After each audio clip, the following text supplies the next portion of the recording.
شفنا بنهاية الشوط الأول بتقدم المنتخب الوطني بنتيجة 2-0 بهدف لكل منهما. الهدف الأول محمد صلاح، والهدف الثاني لمرموش عن طريق ركلتي جزاء. المتسبب في الأولى محمود حسن تريزيجيه، وأتمنى النهاردة إنه يسجل هدف عشان أحس بقى إن تريزيجيه ليه دور معانا في الدنيا، لأنه سبحان الله راح المنتخب حاسس إنه هيقلب فامباير.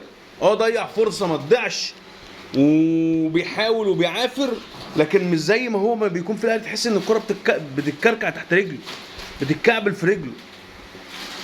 تريزيجيه تحس انه بيقدم حاجه، مرموش تحس انه مختفي شويه، انا مش حاسس بمرموش موجود في الملعب. صلاح وزيزو مقدمين مباراه ولا اروع. اتمنى التوفيق للمنتخب الوطني طبعا، و2-0 الشوط الاول، وان شاء الله صدق اثيوبيا طبعا احنا مسكناه دغدغناه، ظرفناه صاروخين كده، واحد من مرموش والتاني من صلاح، وان شاء الله تبقى حفله الشوط الثاني باذن الله تعالى، وده المتوقع. اتمنى التوفيق لمنتخب مصر، ونلتقي بعد المباراه مباشره. سلام.